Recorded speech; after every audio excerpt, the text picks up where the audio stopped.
Olá, tudo bem com vocês? Espero que sim.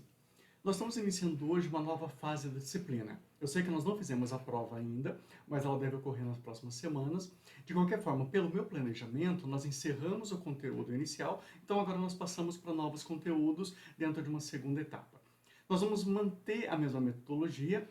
Agradeço aquelas pessoas, os alunos e alunas que avaliaram a disciplina e na avaliação, que foi feita via Moodle, todos que fizeram a avaliação consideraram que essa metodologia está adequada para a nossa proposta de trabalho. Então, nós vamos manter essa mesma metodologia com vídeo, texto de apoio e sempre uma questão norteadora para cada aula. A escolha do tema é porque exatamente no dia de hoje, dia 24 de abril, está sendo votado no STF uma proposição onde, entre outras coisas, haveria permissão para o aborto de crianças com microcefalia devido à infecção pelo Zika vírus.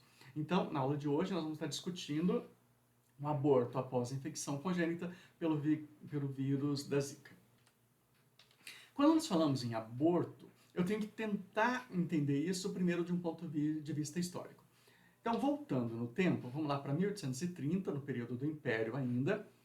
No Código Criminal do Império, o artigo 199, ele nos dizia: aborto por qualquer meio empregado, interior ou exterior, em consentimento da mulher pejada. Ou seja, nessa época, isso era considerado dentro da seção de infanticídio. Ou seja, era considerado um crime desde a época do nosso Código do Império do Brasil.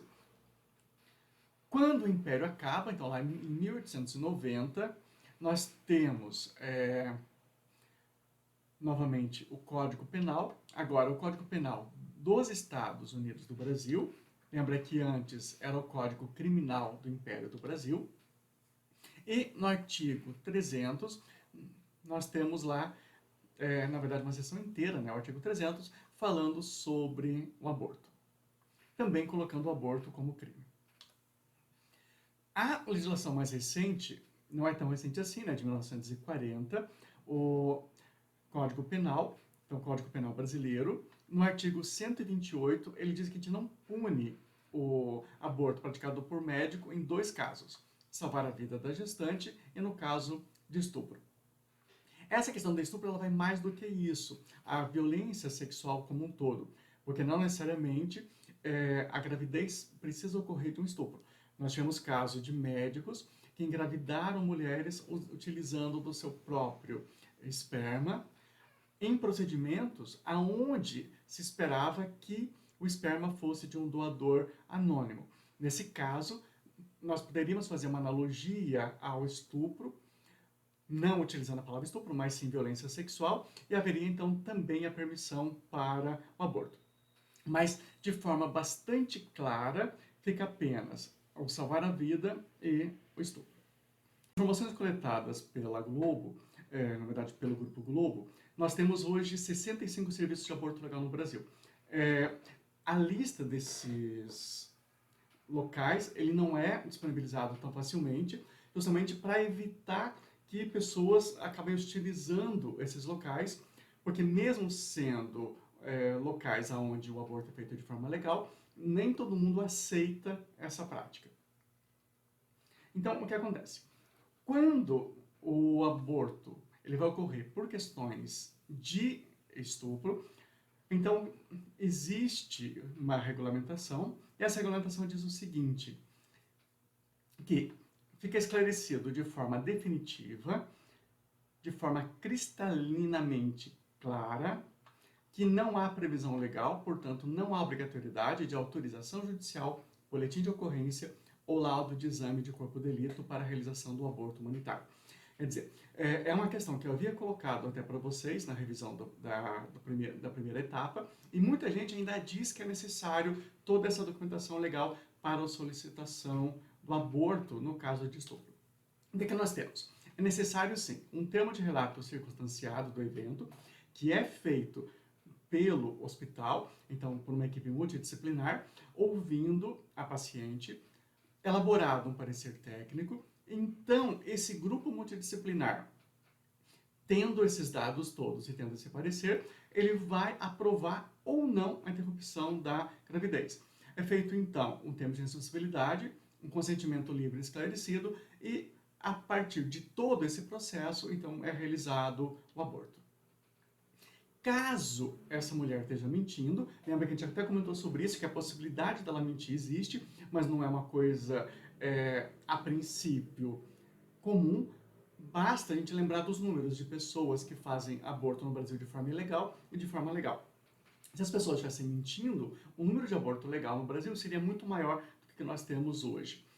Mas se ocorrer da pessoa mentir, ela vai ser responsabilizada criminalmente, mas fica bem claro que o médico ele é isento de pena, porque foi um erro justificado pelas circunstâncias. Então, não teria por que o médico recusar a realizar o aborto, caso o parecer, o termo, leve a um termo de aprovação de uma equipe multidisciplinar dizendo que sim, deve ocorrer aquele aborto. Então, no caso de risco de morte materna, aí já é uma outra situação, mas ele precisa que pelo menos 2 profissionais digam que realmente é necessário esse tipo de tratamento, ter anuência, consentimento esclarecido assinado pela gestante ou pelos familiares, acompanhamento de uma equipe multiprofissional e, novamente, não é necessário autorização judicial. Quer dizer, todo esse processo médico vai ocorrer dentro do ambiente médico e não do ambiente judicial.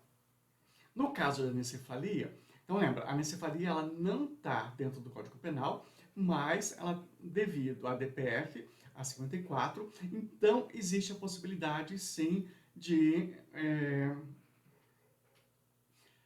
aborto nesse caso. Então, veja, novamente, não cabe solicitação de alvará judicial. O que é necessário? Então veja aqui você tem a criança com desenvolvimento do cérebro, aqui sem o desenvolvimento, ou seja, a anencefalia.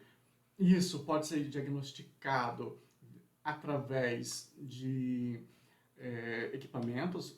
Veja, aqui a criança já após o nascimento.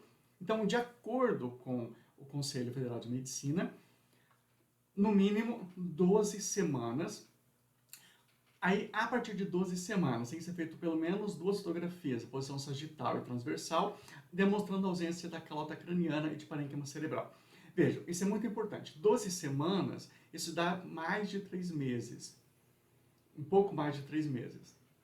Com isso, algumas pessoas, ao invés de chamarem de aborto, eles chamam de antecipação terapêutica do parto.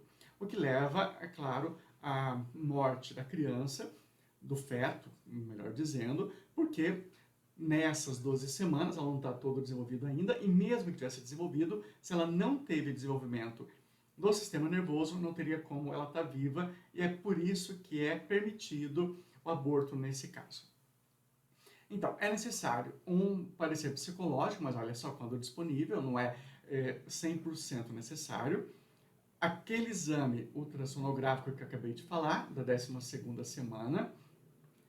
A gestante tem que ter todo o esclarecimento dado pelo médico, então ela vai fazer o consentimento e logo em seguida é feito todo o processo. Novamente, não é necessário autorização judicial, porque mesmo não estando previsto no Código Penal, é previsto pela DPF, então não é necessário passar por todo um processo judicial, mas sim todo um processo médico que ocorre dentro do consultório, dentro do hospital.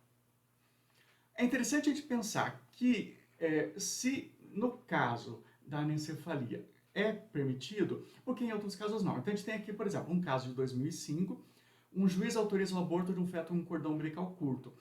É um problema médico, onde a criança ia acabar morrendo, da mesma forma que na anencefalia, então foi autorizado. O alvará dizia o seguinte: espeça-se alvará judicial para que o aborto seja concretizado no hospital dessa capital. Determina que após a realização do procedimento, deve o requerente apresentar em cartório os documentos referentes à efetiva realização do mesmo, bem como quanto ao seu resultado no prazo de 3 dias. Então, 7 de outubro de 2005. No dia 15 de outubro de 2005, o TJ de Goiás proíbe a mãe realizar, então, esse aborto. Abril de 2020, TJSP, o mesmo caso, a síndrome do cordão curto, aonde foi expedido um alvará para o aborto. Esse caso de abril de 2020, desculpe, um pouco antes, dia 23 foi quando eu baixei a matéria, é um caso onde eu não consegui localizar mais dados para saber se ela conseguiu efetivar o aborto ou não. Bem, nessa ideia de precedentes para aborto, nós temos que pensar na ABPF 442, aonde está sendo pedido para que toda mulher tenha o direito ao aborto, indiferente de questões médicas. Então, essa ABPF não tem data ainda para ser votada, ela começou a ser discutida com maior firmeza nos 2 últimos anos, mas ainda sem uma data certa para votação.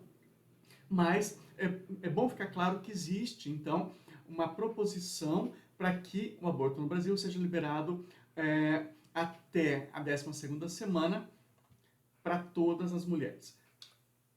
Bem, o anteprojeto do Código Penal, o 236/2012, também não se sabe quando esse Código Penal vai substituir de 1940, veja que o artigo 128, ele já tinha uma ideia parecida com essa da DPF, dizendo que toda mulher poderia abortar quando ela não apresenta condições psicológicas de arcar com a maternidade. Veja, o que muda nessa proposta do Código Penal? Continua o risco à vida, continua a questão do estupro, só que veja que agora ele muda para a violação da dignidade sexual. Então, ele já deixa claro aquilo que nós falamos, por exemplo, não o estupro em si, mas de repente a utilização de métodos de gravidez fora do corpo, né? Métodos artificiais para engravidar, e está aqui, né, questão de reprodução assistida, e ainda ele coloca já dentro do Código Penal o que a DPF já dizia, que é o caso da anencefalia. Então, a anencefalia, ela está na DPF e ela seria inclusa, então, dentro do Código Penal. Esses 3 primeiros itens não está tendo muita discussão. No entanto, o 4º item, como vocês podem ver, já existem emendas pedindo para que seja retirado, e algumas pessoas estão inclusive tentando colocar algo que está sendo considerado bastante problemático, que é a comprovação da violência sexual mediante boletim de ocorrência e atestado médico legal. Quer dizer, a mulher, ela sofreu uma violência sexual, o estupro hoje, ela acabou não procurando o médico, não procurando a polícia. Ela vai descobrir que está grávida daqui um mês e pouco. Então, você ter esse boletim de ocorrência, esse atestado médico legal, pode não ser algo tão fácil para todas as mulheres. O entendimento hoje, que isso não é necessário, mas infelizmente essa emenda, ela tenta trazer como necessário todo esse arcabouço mais burocrático. Bem, então voltando na história do bebê com anencefalia, eu tenho que pensar então nas arboviroses e infecções congênitas.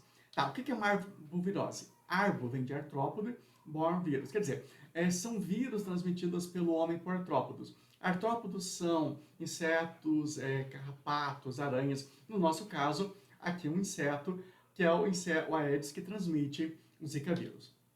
Então tá aqui o Aedes aegypti, aqui você tem o vírus, e ele é transmitido, então, a partir de um artrópodo, por isso chamado de arbovirose. Desculpa. Veja que o vírus da Zika, ou do Zika, como preferirem, ele não provoca sintomas muito graves. No entanto, vejam que esse vírus está amplamente distribuído pelo Brasil. Veja só, tirando algumas regiões que são bem mais frias, então a gente tem aqui Santa Catarina e Rio Grande do Sul, praticamente todo o Brasil tem o Zika vírus.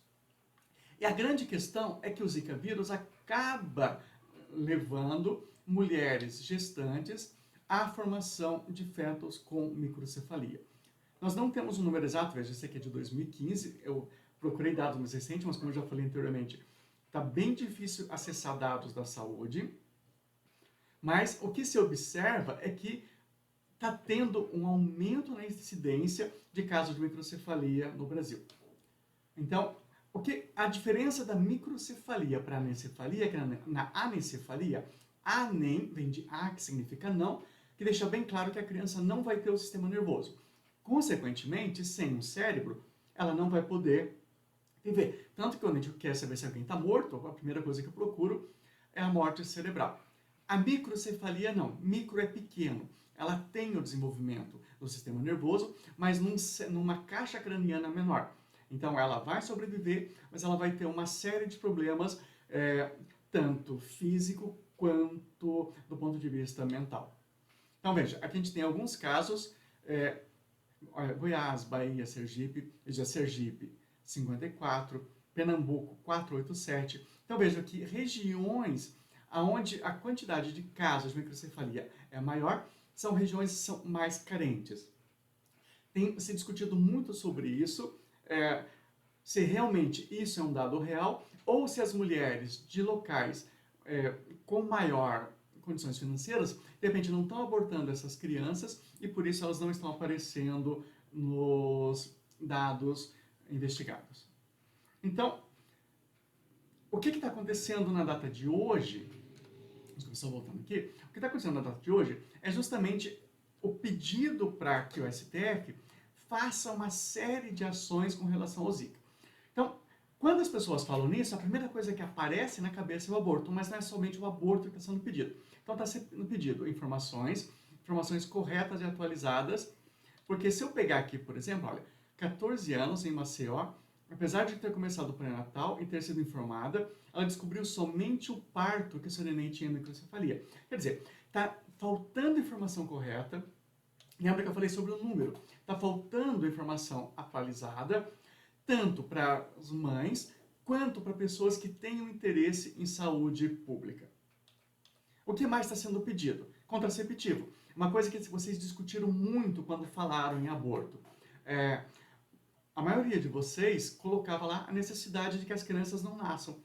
Ou seja, a possibilidade dela ter um contraceptivo. Então, o DIU, por exemplo, nós já falamos da segurança do DIU com relação a método contraceptivo, não método para IST, para doenças. Lembra que DST agora se chama IST, passou de doença sexualmente transmissível para infecções sexualmente transmissíveis. Então, o que acontece aqui? Essa criança, aqui no caso do filho da Marcelene, o Marcos, ele mora a 4 horas da unidade de saúde. E ela tem 6 outras crianças. Então, é a 7ª criança dela. Será que se ela tivesse acesso a contraceptivo e tivesse uma educação efetiva para a utilização desse método, ela teria engravidado dessa criança? Outra questão bastante importante, o BPC independente de renda. O que está acontecendo?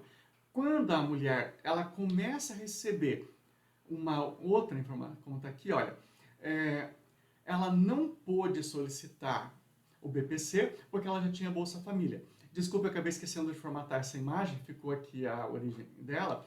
Mas, então, são crianças que necessitam de valores muito altos para serem mantidas, por questões de medicamentos, transporte, necessidades físicas, necessidades intelectuais. Então, ela precisa ter acesso à renda para conseguir fazer isso. Outra questão importante é o transporte. Veja, no caso aqui, a gente tem a Rosana e o Simon. Ela gasta R$40 para cada viagem de ida e volta até a cidade.